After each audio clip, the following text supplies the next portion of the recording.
കൂട്ടുകാരെ, എല്ലാ കൂട്ടുകാർക്കും മിഠായി കഥകളിലേക്ക് സ്വാഗതം. ഒരു കാട്ടിലെ കഥയായാലോ? കഥയുടെ പേര് ഫിക്കുവിൻ്റെ ഓട്ടം. അവതരിപ്പിക്കുന്നത് മനോജ് കുമാർ പുളയ്ക്കൽ. മഹാസൂത്രക്കാരനാണ് ഫിക്കു കുറുക്കൻ. ഒരിക്കൽ അവന് ചെമ്മരിയാടിൻ്റെ കുപ്പായം കിട്ടി.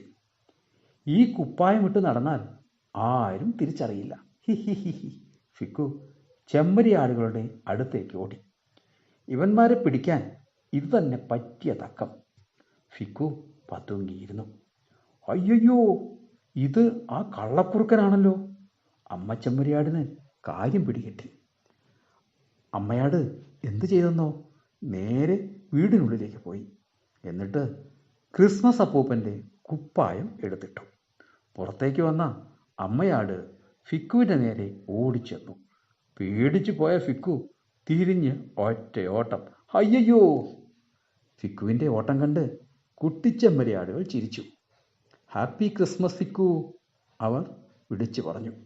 കൂട്ടുകാർക്ക് ഫിക്കുവിൻ്റെ കഥ ഇഷ്ടമായോ? എങ്കിൽ പുതിയൊരു കഥയുമായി നമുക്ക് നാളെ കാണാം.